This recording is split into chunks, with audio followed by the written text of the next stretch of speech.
누가복음 8장을 보시면 예수님께서 제자들과 함께 배를 타고 그 갈릴리 호수를 건너시는 사건이 나옵니다. 그러다가 호수 한가운데서 광풍을 만나신 때가 있습니다. 그 미친 듯한 바람, 그 광풍 속에서 배가 흔들리고 파도가 차서 그 배에 물이 가득 차게 되었습니다. 그래서 이제 보기에 이제 배가 곧 물에 잠길 상황이 된 것이죠. 그래서 이런 상황이 얼마나 위험한 것인지 예수님을 따라다니던 이 갈릴리 호수에서 어부로 예전에 활동을 했던 제자들이 아마 그 상황의 심각성을 가장 잘 알았을 것입니다. 그래서 이게 보통 일이 아니구나. 제자들이 상황을 깨닫고 두려워졌습니다. 그래서 그 상황 속에서도 주무시고 있던 예수님을 깨웁니다. 주님, 우리가 지금 죽게 되었습니다.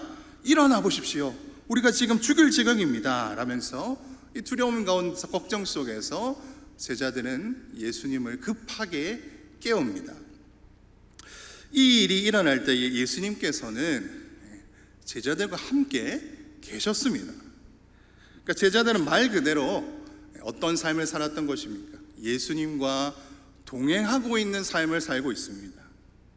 그런데 예수님이 정말로 말 그대로 동행하시는데도 그들의 여정에 폭풍이 찾아온 것이죠. 삶을 흔드는 일이 찾아옵니다. 예수님이 함께 계시는데 내 인생을 뒤흔드는 위기와 상황 앞에서 제자들은 두려움과 불안 속에서 어쩔 줄을 몰라 했던 것입니다. 우리도 이 제자들과 다를 바 없는 것 같습니다. 우리도 예수님을 믿고 하나님을 믿고 하나님께서 우리 함께 하심을 믿으면서 믿음으로 살아가려고 노력하지 않습니까? 하지만 여지없이 내 삶을 흔드는 풍랑이 찾아오기 마련입니다. 그리고 그 풍랑을 바라볼 때에 우리는 그 거센 물살이 내가 탄 배를 침범하여서 물이 가득하게 되고 그리고 그 배가 점점 가라앉는 것 같을 때 하나님이 함께 하심에도 불구하고 우리가 이 두려움과 불안 속에 머무를 때가 있는 것이죠. 그런데 이러한 상황 가운데서 예수님께서는 일어나서 무엇이라 말씀하셨습니까? 이렇게 말씀하셨습니다. 내 믿음이 어디 있느냐? 내 믿음이 어디 있느냐라고 질문하셨습니다. 이들의 믿음이 어디 갔습니까? 광풍을 보고 배에 물이 들어차는 것을 보고 사실은 사라진 것이죠. 그들의 두려움이 그들의 믿음을 누르고 있는 것입니다. 그런데 예수님의 제자들은 예수님을 따라다니면서 무수히 많은 기적들을 목도하고 체험한 사람들이 이예수님의 제자들입니다. 예수님이 귀신 들린 자를 고치시는 것도 보고 백부장의 병든 종도 말씀으로 고치셨고요. 심지어 이 나인성 과부의 죽은 아들도 살리시는 그 자리에 이 제자들이 함께 목도하고 경험했습니다. 그리고 예수님의 말씀도 듣고 이분이 메시아구나라는 것을 알고 제자들은 무엇을 한 사람입니까? 내가 예수님을 따르는 사람이 되어야지 하고 결단하고 헌신하면서 자신의 생업을 내려놓고 예수님을 쫓아서 따라다니던 사람이 제자들 아닙니까? 그런데 자기 눈앞에 광풍이 불어닥치고 내가 탄 이 배를 뒤집으려고 하는 그런 큰 폭풍이 나에게 닥쳐오자 그러한 상황에 놓이자 이들의 믿음이 어디 갔는지 보이지 않는 것입니다. 그리고 지금 이 주무시고 계시는 이 예수님은 이 상황과는 별 관계없는 일종의 능력이 없는 내 상황과 관계없는 무력한 존재로 보여지게 되는 것이죠. 폭풍이 나를 흔들고 있는 내가 죽을 수도 있는 절체절명의 상황에 놓이자 제자들은 이렇게 두려움과 불안에 빠지게 되었습니다. 그래서 그러한 그들에게 예수님께서는 내 믿음이 어디 있느냐라고 질문을 하신 것입니다. 여러분, 예수님을 실제로 만나고 그분의 모든 기적을 실제로 목도하고 경험하고 보고 들었던 제자들이 이러했는데, 여러분 우리는 어떨까요? 우리가 겪는 상황 속에서 우리의 믿음은 때로는 있다 없는 것 같기도 하고, 어쩔 때는 막 큰 것 같다가도 어떨 때는 내 믿음이 이거밖에 안 되나 우리가 느끼기도 합니다. 젊을 때는 주를 위해서 내 모든 삶 헌신해야 되겠다 작정했다가도 나이가 들고 시간이 지나자 그 모든 일들은 추억이 되어버리기도 하고요. 수련회 가서는 내가 회개하고 이제 새롭게 믿음으로 살아야지 감격에 차서 내가 결심을 했는데, 교회 오는 버스에서 내리자마자 예전의 모습으로 돌아가기도 하는 것이 우리입니다. 별일 없이 잘 지낼 때는 내 믿음이 내 정도면 괜찮지 이렇게 생각하다가 내 삶에 갑자기 폭풍이 칠 때에, 그리고 우리가 읽었던 이 시편 말씀처럼 마치 하나님께서 나를 잊으신 것 같이 느껴질 때, 원수가 내 하나님이 어디 있느냐 질문할 때에 염려와 불안으로 근심으로 잠을 이루지 못하고 기도조차 나오지 않을 때가 있다는 것, 그것이 우리의 믿음의 연약한 현실입니다. 우리 모두가 한 사람도 빠짐없이 사실은 이렇습니다. 여러분 마가복음 9장에는요 귀신 들린 아들을 데리고 고침받기 위해서 예수님께 나온 아버지가 있습니다. 그리고 그 아버지는 예수님을 보고 이렇게 외쳤습니다. 내가 믿나이다, 나의 믿음 없는 것을 도와주소서, 이렇게 얘기했습니다. 이 사람은 믿는 것입니까? 아니면 믿지 않는 것입니까? 신학자 존 칼빈은요 자신의 주석에서 이 인물에 대해서 이렇게 얘기를 했습니다. 그는 자신이 믿는다고 선언하면서도 동시에 불신이 있음을 인정한다. 이 두 가지 진술은 서로 모순되는 것처럼 보일 수 있지만 우리 모두는 자신 안에서 이 두 가지를 경험하지 않는 사람이 없다. 우리의 믿음이 결코 완벽하지 않기 때문에 우리는 부분적으로 불신자이다. 그러나 하나님은 우리를 용서하시고 작은 믿음의 부분 때문에 우리를 믿는 자로 여기시는 인내를 베푸신다. 이렇게 얘기했습니다. 여러분 우리 모두가 이 사람, 내가 믿습니다. 하지만 동시에 저는 믿음이 없습니다. 믿지 못함을 도와주십시오. 외치는 사람이 바로 우리의 모두의 모습이라는 거죠. 우리의 믿음은 이렇게 완벽하지 못합니다. 그래서 우리가 믿는다 말은 하지만 사실 우리의 일부분은 여전히 불신자와 같다는 겁니다. 그래서 힘들고 어려운 일을 만난다거나 하는 상황에 따라서 우리는 마치 불신자와 같이 믿음이 없는 것과 같이 반응하고 살아간다는 것이죠. 예수님이 제자들에게 내 믿음이 어디 있느냐 하신 것처럼 우리에게도 내 믿음이 어디 있느냐라고 물어보실 때가 많다는 겁니다. 그런데 그럼에도 불구하고 하나님께서는 우리를 불쌍히 여기시고 용서하셔서 우리가 가진 그 조그만한 믿음, 그 겨자씨만한 작고 작은 믿음 때문에 우리를 믿는 자로, 믿음이 있는 신자로 여겨주신다. 그것이 하나님의 은혜이다라고 칼빈은 얘기하는 것이죠. 여러분 그런데 한번 생각해 보십시오. 배를 탔는데 광풍이 붑니다. 그래서 배가 뒤집힐 것 같고 배에 물이 차고 배가 점점 가라앉는 것 같습니다. 근데 그런 상황에서 어떻게 평안하게 우리가 찬양을 부르고 휘바람을 부르고 아무 일 없는 것처럼 어디 동남아 좋은 리조트 휴가 온 것처럼 이렇게 팔베개도 하고 다리 꼬고 앉아가지고 누워 있을 수 있는 사람이 누가 있겠습니까? 지금 배가 가라앉고 있는데. 여러분 어려운 상황을 만나면 마음이 어려운 게 자연스러운 일이고요, 죽게 된 상황을 만나면 슬퍼하고 우울해지고 눈물이 나는 게 당연한 사람의 감정입니다. 근데 예수님께서 그걸 모르실까요? 예수님은 완전한 하나님이시지만 완전한 사람이시기 때문에 우리의 모든 감정을 다 알고 계십니다. 그렇다면 왜 그러한 상황 속에 있는 제자들에게 왜 내 믿음이 어디 있느냐라고 질문을 하셨을까요? 예수님께서 내 믿음이 어디 있느냐라고 하신 질문은요, 우리가 믿음을 의도적으로 끄집어내야 될 때가 있다는 겁니다. 믿음은 늘 항상 똑같은 수준을 유지하고 있는 것이 아니라는 것이죠. 특별히 우리가 어려운 상황을 만날 때에, 특별히 그때에 우리의 믿음이 더욱더 필요로 할 때가 있는 것이죠. 그래서 어려운 일이 삶에 일어나게 됩니다. 그래서 우리는 그 상황을 보고 슬퍼하기도 하고 아파하고 우울해하고 낙담할 수도 있습니다. 근데 그게 사람의 자연스러운 반응이죠. 그런데 바로 그때가 우리의 믿음을 끄집어내서 작동시켜야 할 때라는 것입니다. 그 상황에 우리가 끌려가지 말고 그 상황을 보고 내가 느끼는 이 불안과 좌절이라는 감정이 내 삶을 사로잡게 내버려 두지 말고 힘을 내야 된다는 것입니다. 사탄은 우리를 좌절시키려고 열심히 일하고 있습니다. 그래서 우리의 마음속에 일어나는 이런 감정들까지도 사용하여서 어려운 일을 당하면 일어나는 이런 절망과 아픔과 하나님에 대한 불신, 원망을 사용하여서 우리를 넘어뜨리려고 사탄이 공격을 합니다.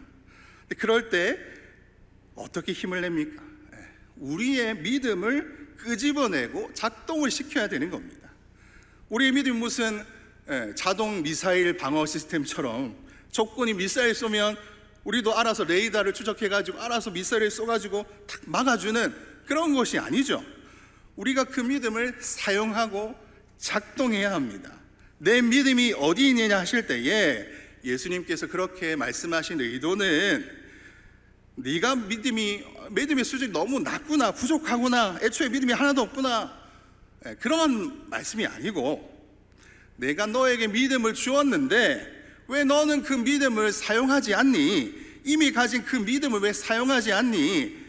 지금까지 너희가 나와 함께 다니면서 경험했던 그 모든 것, 내가 가르쳤던 모든 것, 너는 왜 그걸 붙잡지 못하니? 왜 그냥 그렇게 상황만 바라보고 상황이 주는 감정에 휩쓸려서 살고 있니? 그러한 질문인 것이죠. 오늘 읽은 이 시편을 기록한 분도 어렵고 힘든 상황 속에 있습니다. 그래서 하나님께 왜 제가 이러한 상황에 놓였는지 질문합니다. 그리고 또한 원수가 이를 공격하죠. 그래서 슬프게 다니고 있습니다. 원수는 내가 믿는 그 하나님이 어디 있느냐? 하나님이 살아있다면 네가 그런 어려움을 당하지 않았을 텐데 라면서 시편 기자에게 도발을 하면서 하나님을 더욱더 믿지 못하게 불신하게 하고 있습니다.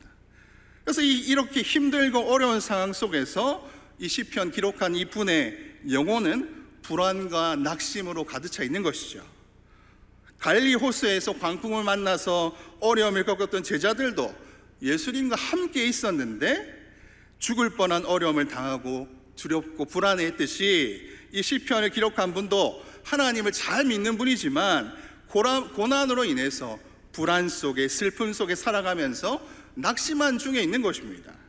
그래서 이렇게 누구나 어려움을 당하면 불안하고 낙심하지요.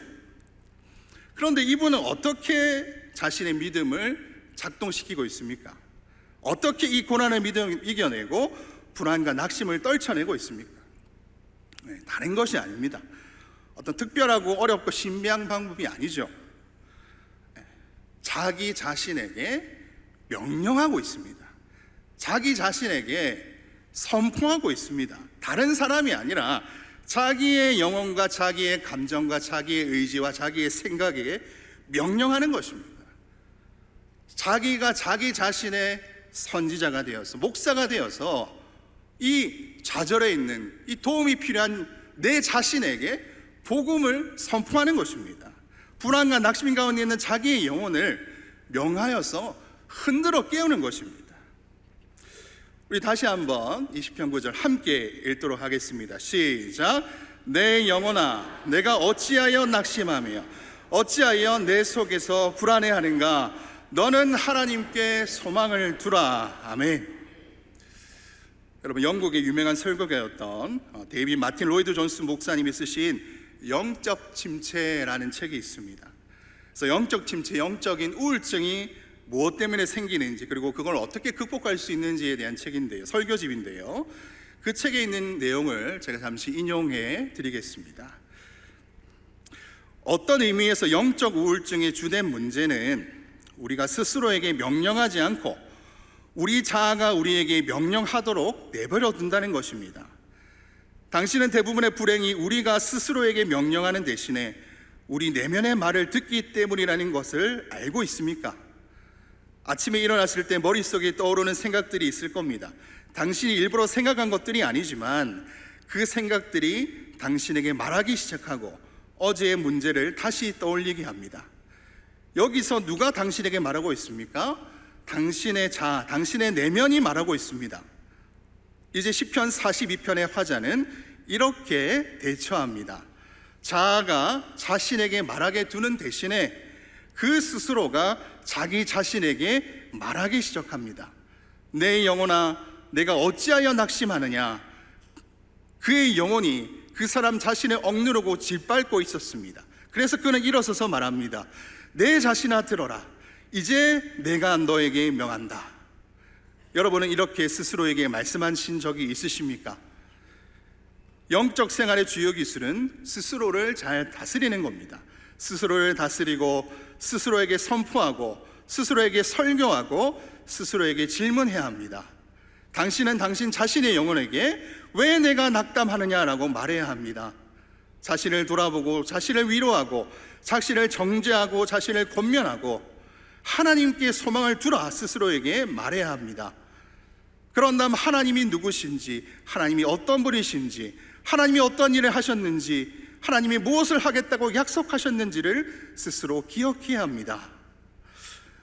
이렇게 영적 침체라는 책에 있는 내용을 제가 발췌하여 말씀드렸습니다. 여러분, 어떠한 사건이 여러분의 삶에 일어났을 때에 그 일 때문에 여러 가지 감정들, 생각들이 자연스럽게 일어날 것입니다. 자연스러운 일이죠. 삶의 풍파를 만날 때 슬프고 고통스럽고 우울한 거 자연스러운 일입니다. 길고 긴 고난의 터널을 지날 때에 하나님이 응답하시지 않는 것 같을 때에 그 오래 참음의 길은 누구에게나 쉽지가 않습니다.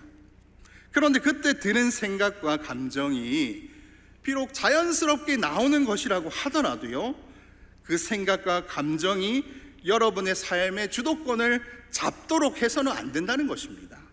사탄은 우리의 연약한 생각과 감정을 충동질하고 자극하여서 하나님을 불신하게 하는 것입니다. 그때 우리가 우리의 믿음을 작동시켜야 합니다.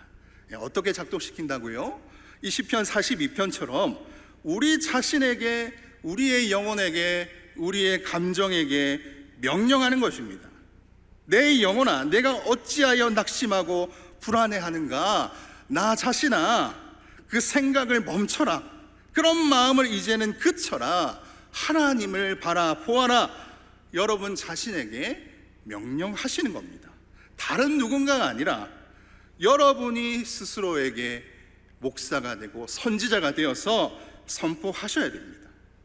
그리고 여러분이 아시는 그 하나님, 여러분을 위해서 모든 것을 내어주시고 죽기까지 하신 그분의 사랑을 여러분 기억하시고 여러분을 위해 모든 것을 하실 수 있는 전능하신 아버지의 능력에 소망을 두고 그분을 바라보아야 하겠습니다.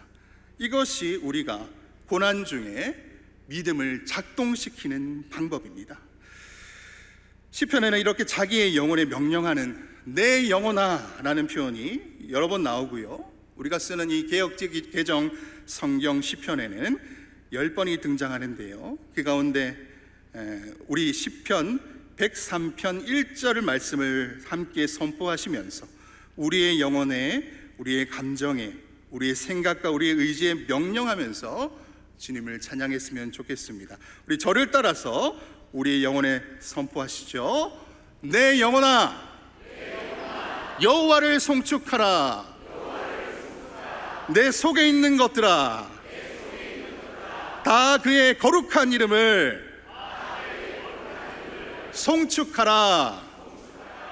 아멘.